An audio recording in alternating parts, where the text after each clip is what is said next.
Okay. All right, everybody. Well, welcome. Appreciate you being here for the Diversity Business Development Roundtable discussion. I'm Steve Fretzen, a business development coach, author, host of the podcast Be That Lawyer, working with attorneys to help them grow their law practices nationally. And my co-presenter today is Chuki Abiyo. Yes. Which is it, Chuki? yeah, it's a pop quiz, Steve. It's actually Obio. So you got Obio. Okay. Yeah. I like Obio, but okay, Obio work. Do you want to share a little bit about yourself? Absolutely. So again, it's a pleasure and privilege to be with all of you. Nice to get everyone's time investment in today's session. A bit about my background. Business development is both a profession and a passion of mine. Steve and I, we've connected for a number of months now. And prior to that, it's been really interesting just driving business development specific to attorneys across different types of practices, right? So transactions attorneys, litigation attorneys. In addition to that, both B2C and B2B practices. So when you think of B2B practices, employment law, IP, B2C, you think of, for example, estate planning, wills and trusts. So specific to the end-to-end process to develop a business development plan and execute that. This is really where I work closely with attorneys. Right now, I'm linked up with Vetter Price. Vetter Price is a global law firm where I work specifically with some of their rainmakers to really drive business development, just end to end. So that's a little bit about me. And again, it's a pleasure to be with all of you. Yeah, and since we have a small group at this point, and it's growing every minute by minute. I don't know if you just want to mention your names and kind of where you're from and maybe what practice area you're in. And I know Brad is visiting us from Walter Kluwer's, but Brad, you want to just mention what you do? Yeah, hi, my name is Brad Rosen, and I am with Walter Kluwer.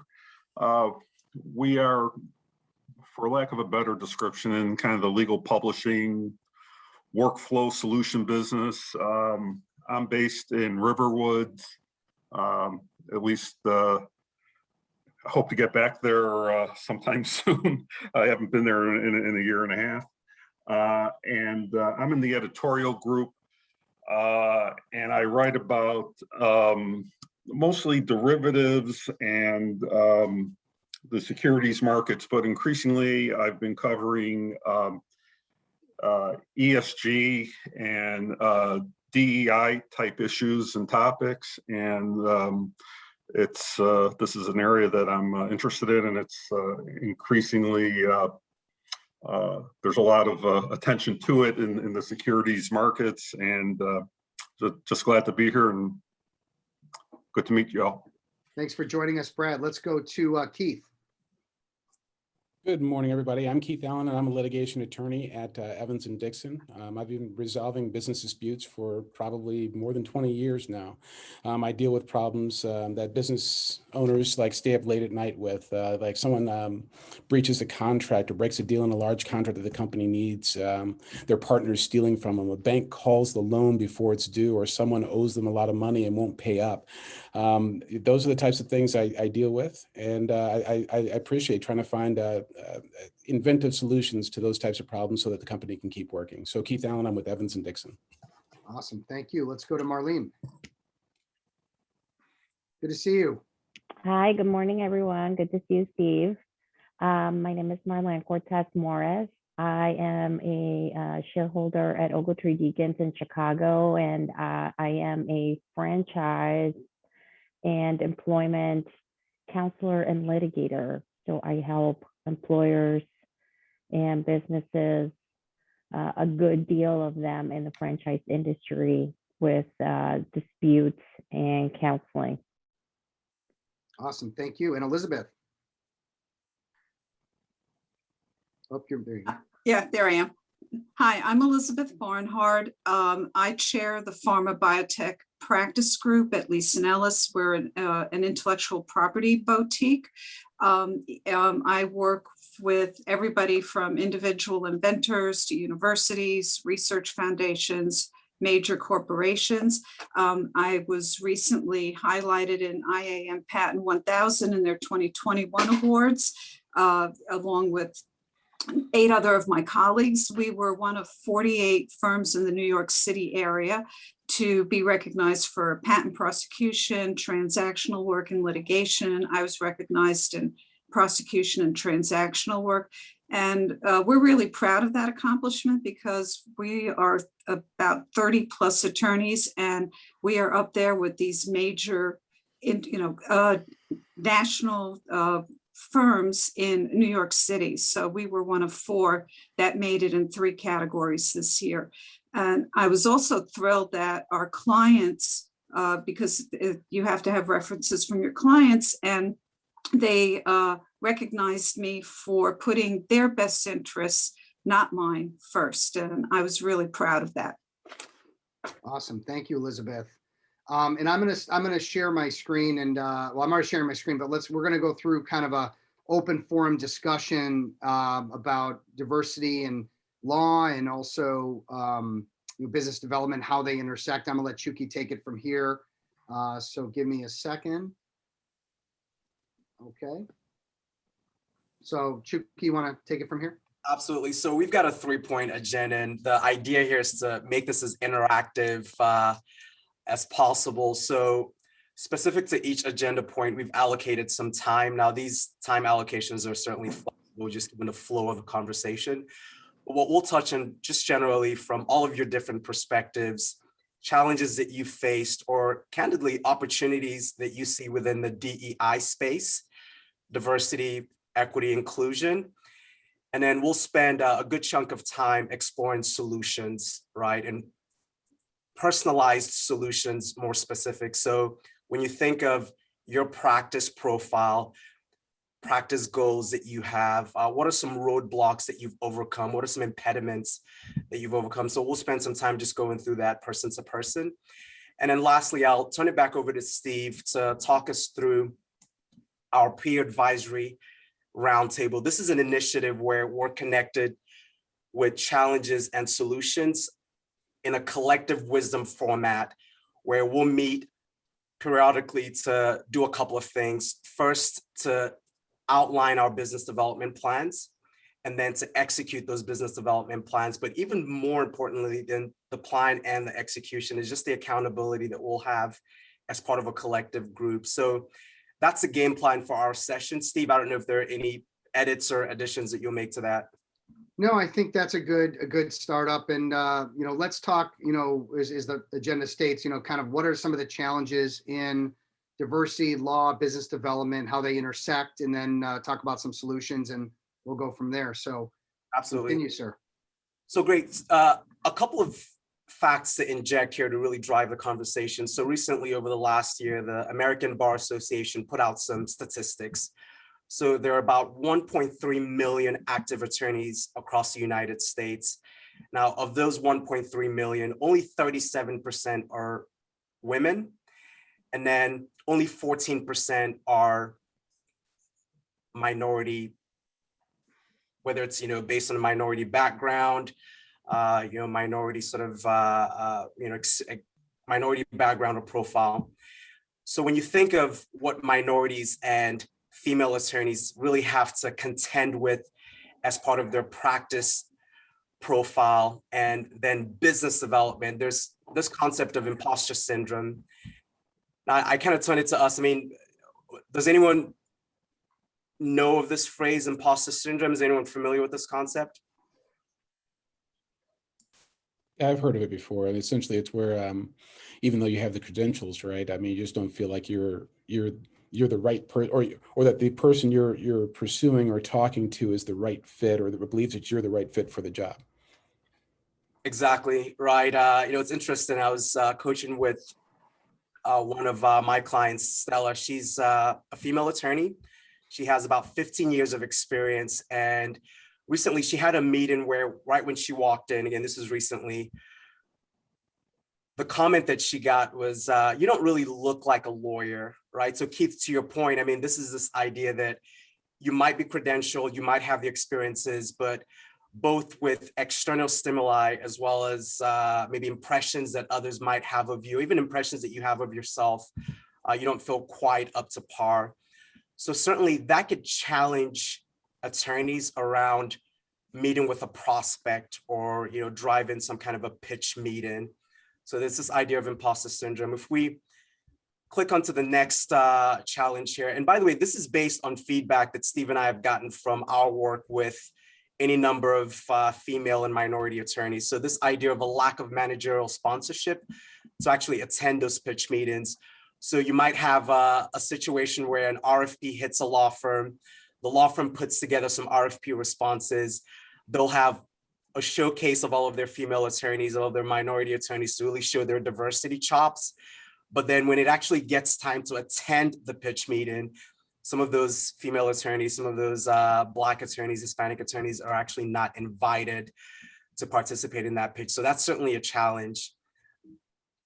Steve, let's click onto the next here, and we'll just flow through with the rest of the list and then get everyone's feedback.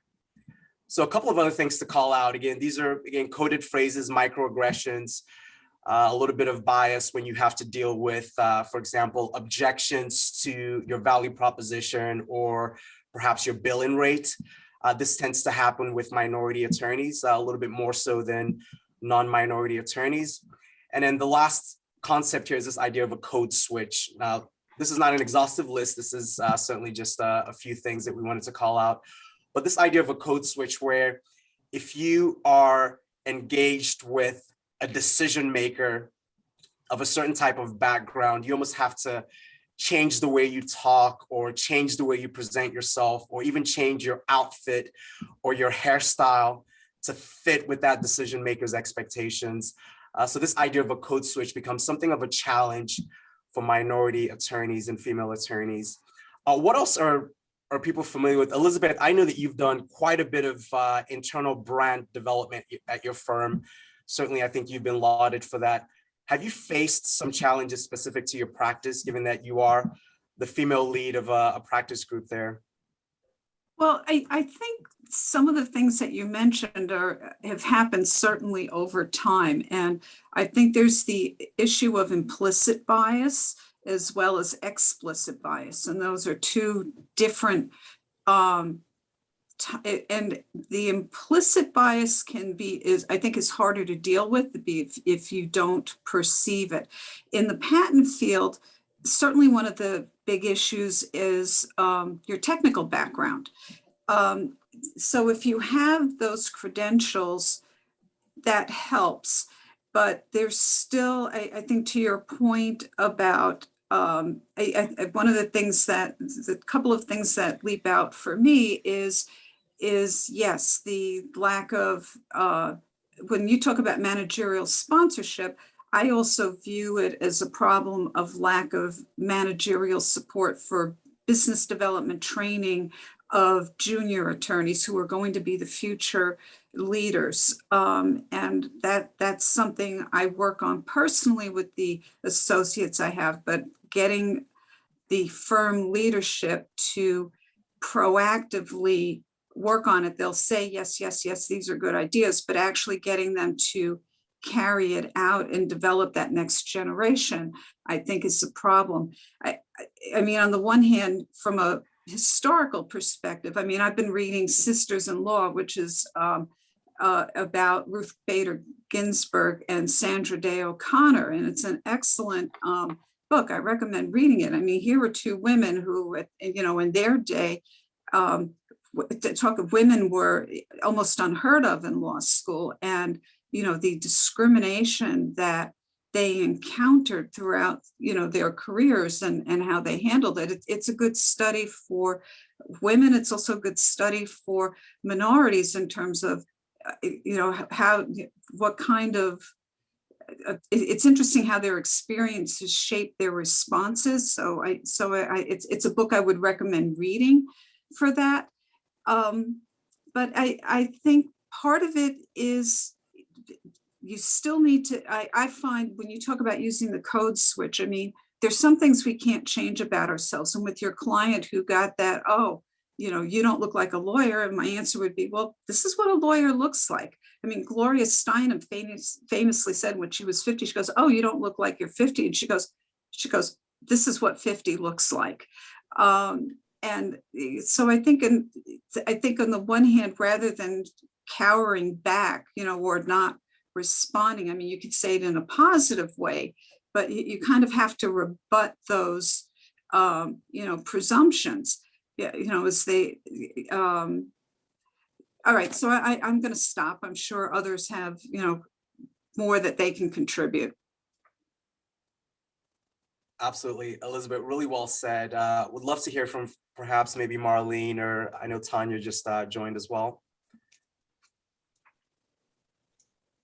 Hi, it's Marlene. I definitely have. I remember when I first came to Steve, actually, to explore working together. One of the first things that I told him is it's so much harder being a woman of color to try to develop, a sizable book of business. And I recently participated in a program, a leadership program put together by Hispanic National Bar Association. And in our first meeting with all Latina attorneys who are in-house or partners at firms or in other legal departments, almost every single one of us mentioned the words imposter syndrome in our introductory remarks. I mean, we didn't know most of us didn't know each other, and that was like eye-opening, and I felt like I wasn't alone because I feel like a rare breed often in big law. I started my career at Winston & Strawn in Chicago out of law school. I was there for almost 7 years. Then I went to a boutique firm.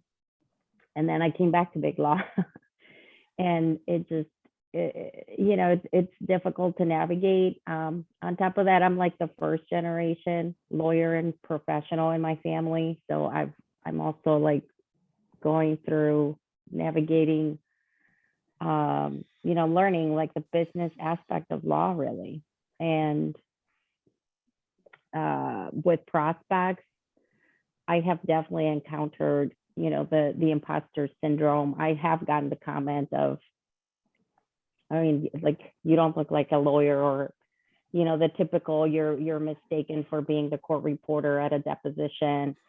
Anything from that to just, I think Elizabeth was talking about the implicit bias in an organization, the lack of really having that mentorship, and beyond that, like the actual, like an ally or support that's going, someone in a position of power that sits in those tables where they're making important decisions about you, including how to get you involved in pitch meetings. I can honestly say that in my entire time in those 7 years that I was at Winston, I was never asked to attend a single pitch meeting, a single one. And I mean, then I went to a boutique firm, and the experience was very similar. I can't recall a single pitch meeting that I attended, that I was asked to attend, or, and in my earlier years, I wasn't as outspoken to be like, well, I want to go, like, to raise my hand. Now I will, but it's the learning curve, and it's a steep learning curve for some of us. And what else can I tell you? I mean, I'm looking at the screen. With respect to prospects, I mean, I feel like walking in the door, trying to get business and compete for business as a woman of color, a Latina, like, there's so few of us that are partners in law firms in the country. It's just, Steve would be like, it's a positive. And I'm like, I don't feel that way. I don't feel like it's a positive. It feels like a very negative thing. It's so hard. It's so hard to get in the door. It's so hard to meet the right person, and it's so hard to like maintain their attention and actually get them to buy into your value proposition. You know, like I have this unique experience. I can help you navigate not only employment issues, but if you're in the franchise business, I can help you navigate the franchise world, right? So I feel like I have experienced all of these. I think the longer that you do it and then you start educating yourself about business development, the more it helps make it easier. But I definitely have encountered these issues. Well, I Thank mean, you for sharing. great perspective. By the way, Steve, you were called out on your positivity. So maybe we could be positive and move on to some of the solutions. Yeah, I mean, as Marlene said, lean into it, but that's easier said than done, is what I think, we're saying. All right, let's move on to some thoughts on ideas that Chuki's going to walk through. Absolutely. And yeah, we can just populate all of these. And I would actually love to get feedback from the group here. So there are a couple of things, and Marlon touched on identifying a community that you can connect with. And then within that community, you build bridges to other communities. I would welcome maybe feedback on how some of you have done that successfully.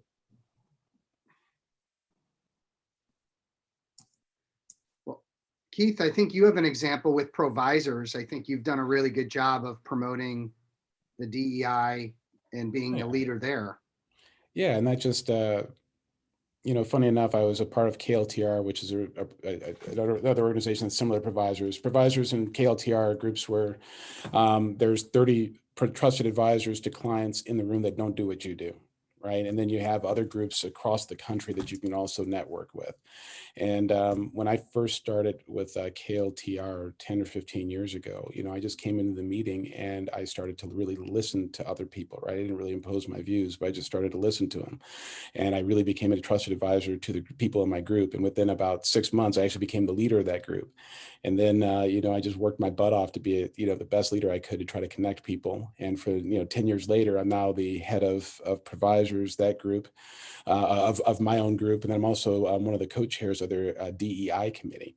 And so my goal is to really try to connect people and provide value.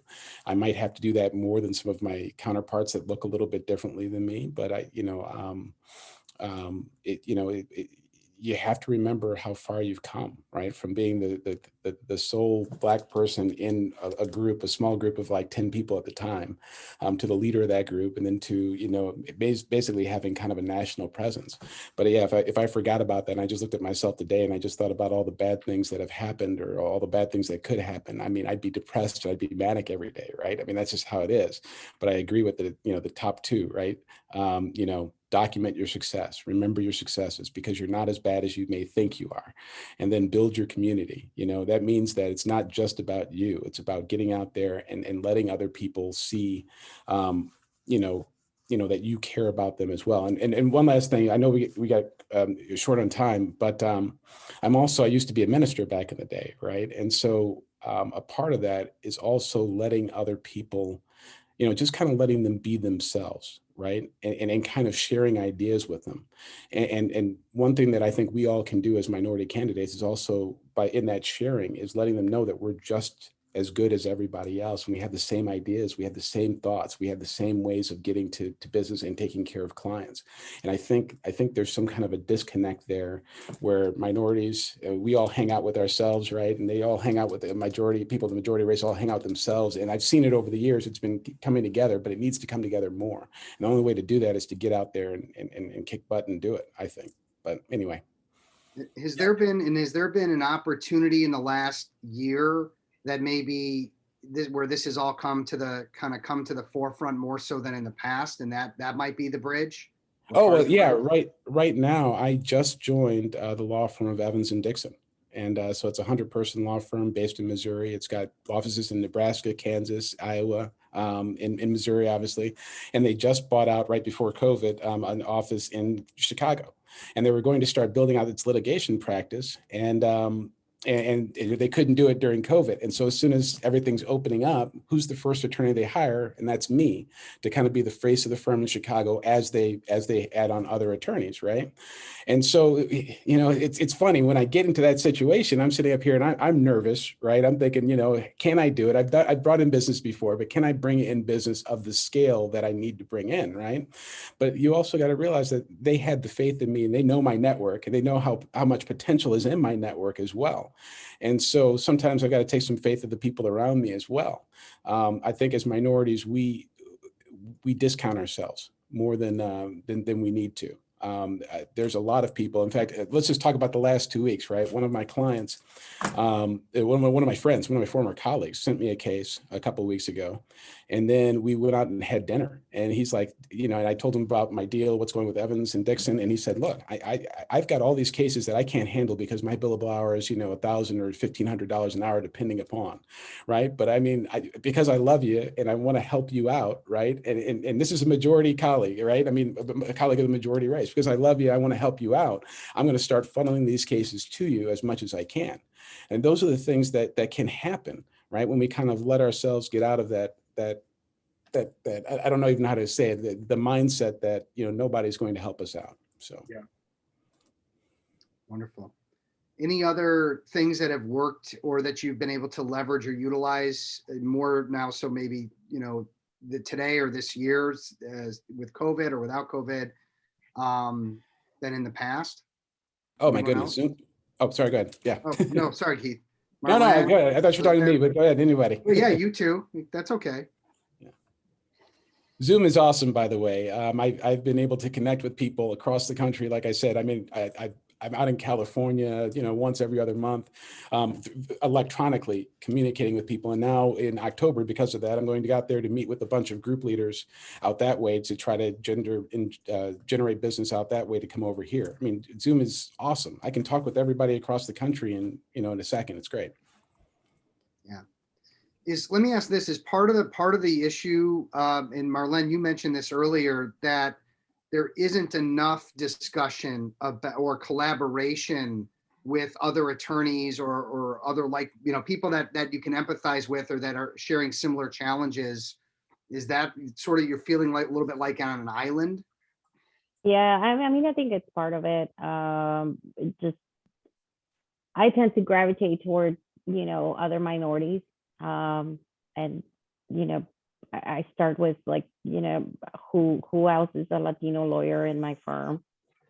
But sometimes there's different cultural norms, and I have found within the Latino culture, I mean, we've dealt with a lot of men who traditionally were not very supportive of women.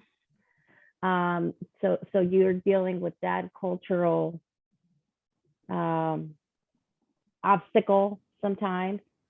And then the ones that are there, they're not the sponsors, right? They're not, they may be there to offer some words, but they're not actually going to do the work to kind of help you collaborate on a business development scale. And so then you do have to find allies that are within the majority group, because that's what's really going to make a difference. In my short time that I've been at Ogletree, because I just joined in March, I'm already finding that just collaboration wise with other partners. And I mean, I don't know. Like I said, it's like for me, it's been a steep learning curve, but I have found there's more collaboration, willingness to share origination credit, things that I up till now have struggled with in my past firms. Okay. Well, maybe that's the segue we want to go to talk a little bit about what Chucky and I are setting up here. And for those of you who are hearing this for the first time, one of the things that I identified a while ago was the lack of collaboration, the lack of of sharing of ideas, of helping each other with concerns, feeling like you're a part of something, and the accountability that can go with that. So I set up about a year ago, business development roundtables, peer advisory, mastermind. We can call them whatever we want to call them. But the point is it wasn't about aggressive coaching and training. It wasn't about, learning all the skills. It's about, it's a little bit of that, but moreover, it's about how people can share ideas, share their problems, their challenges, and also their solutions with one another to feel included in something that can help everyone to be successful. So these are some questions that we came up with to sort of self-identify whether a roundtable experience might be for you. So open to sharing ideas and listening to others, interested in growing your book of business, the idea of being held accountable. And again, that's not really happening at the law firm level other than hours for most attorneys, as opposed to being held accountable for achieving actual origination goals, proliferation goals, etc. Are you willing to develop or devote regular time to business development and make that a part of your day, a part of your week, and how you spend your time? And why is that? Why is it important for lawyers to have their own book of business? What does that do? Maybe that's a good question to just put it out there and get a couple of answers, and then we'll move on. But what is it about having a book of business that changes things for lawyers, whether they're minorities or not? What's that whole point about that? It gives you independence.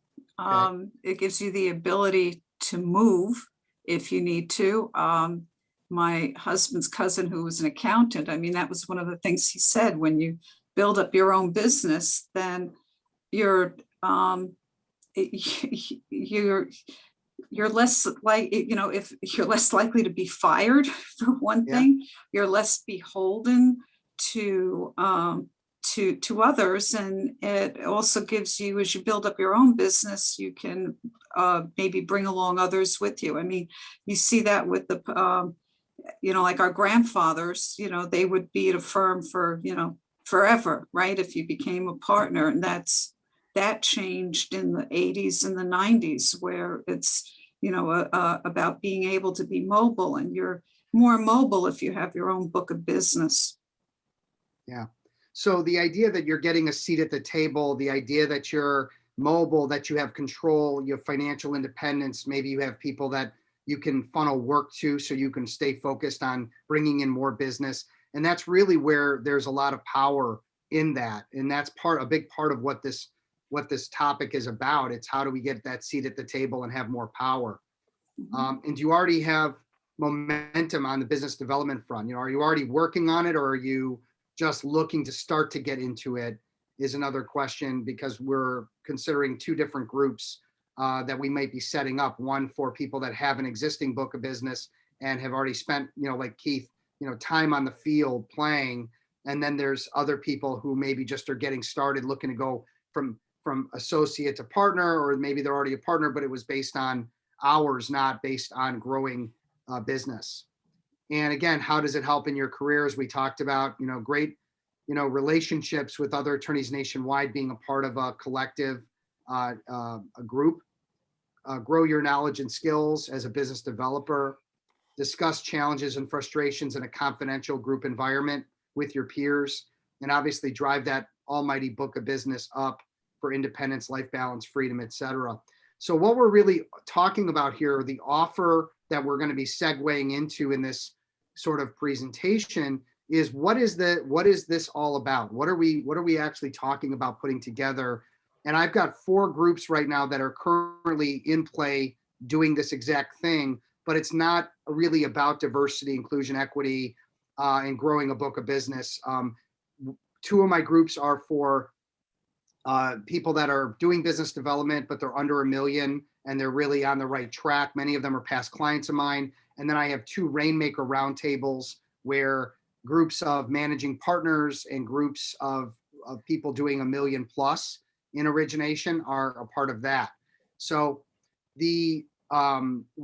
what we're putting together here is an initial group for the diversity roundtable, and there'll be an initial planning session to help you put together a plan. Again, if this is something you're interested in, we would have regularly scheduled meetings once a month for 90 minutes. It's amazing. 90 minutes sounds like a long time, but when we get into a dialogue and get into, I mean, we just went through 40 minutes in a blink of an eye. So 90 minutes also goes very quickly when we're excited and interested and we're learning in a group setting. We're going to also be on retainer. So while you get the 90 minutes as part of your regular group programming, you'd be able to reach out to Chuki and ask questions, or me and ask questions, business development questions. How do I, individual questions that might be happening at your firm that you're looking to address. Also, being a part of a collective, I've got a program called Frets and Nation. It's an internal LinkedIn group, and everybody would be included in that as well. And then you're able to talk with all different clients and people I've worked with in the past. I do bring in guest speakers, and we would be doing that as well. Time management, organization, diversity, inclusion, et cetera, to again address and make sure that you're getting really good education as a part of the program. And then, of course, the pure accountability to make business development a habit and be held accountable to your goals. So if your goal is to hit a certain number, bring in a certain number of clients, maybe it's developing strategic partners, whatever you decide or we agree on is a good goal, we would want to have that accountability. And people in the program now actually meet once a week with other members to do business development. So for example, they would meet for 45 minutes, but it would be 5 minutes to say what you're going to do, 35 minutes to go do it. And then they come back and talk 5 minutes, like, what did I actually get done? So imagine having that every week or every other week as a regular reoccurring thing. And it's usually just getting out emails, trying to connect with clients, trying to connect with friends and people that you can leverage for business and help them. The investment for this, and this is the startup pricing, obviously everything's going to go up. We're offering sort of a deal for the people that get in early. It's $750 to start, as we're going to be spending some upfront time with the people in this group, and then $250 a month for 12 months. It's a yearly auto renewing type of agreement. The goal is that you're so happy in the program, getting results, seeing the changes in yourself and how this is working, that you're going to want to stay in potentially longer than a year, but it's a year minimum to do it. And also you would meet with me or with Chuki to just make sure there's a good fit. If, again, the questions I asked earlier, you're not interested in business development, you're not interested in peer-to-peer accountability, you're not interested in sharing ideas, probably not a good fit. All right. People that are more open-minded, that are interested in growth, that are interested in addressing problems and getting help in feeling included in that and not alone, definitely more up your alley. And what I'm going to do is send out a survey after we're done today. And, or if you're watching this as a replay, we'll send out a survey. And again, the survey will say, do you have interest in looking at this type of a program as a way to stay involved and in touch with a group and in diverse backgrounds from different parts of the country. And then, get to know each other at such a level that you guys can all work as a team to grow business and stay on top of this, how important your career is. Chuki, anything you want to add before we wrap up? Yeah, I would just make the point, the accountability component to this, Steve, I think is the competitive advantage, right? So if you sort of are doing an ROI, what's in it for me, I think what's in it for a lot of others is just a sense of accountability. And automatically, once you join this type of an initiative, a community gets created, and it's a community of accountability just within that. So it's exciting, it's very energizing, and certainly we can take on any questions, comments that anyone else has. Yeah, we have a minute or two. Any questions about the program or about what this is all about, what we're suggesting? Nope, we're good. All right, well, with that, we're going to wrap up. And again, we'll send the replay out. We'll send the survey out. If anyone has any questions, you can reach out to me or Chuki directly. We'll be involved in the email.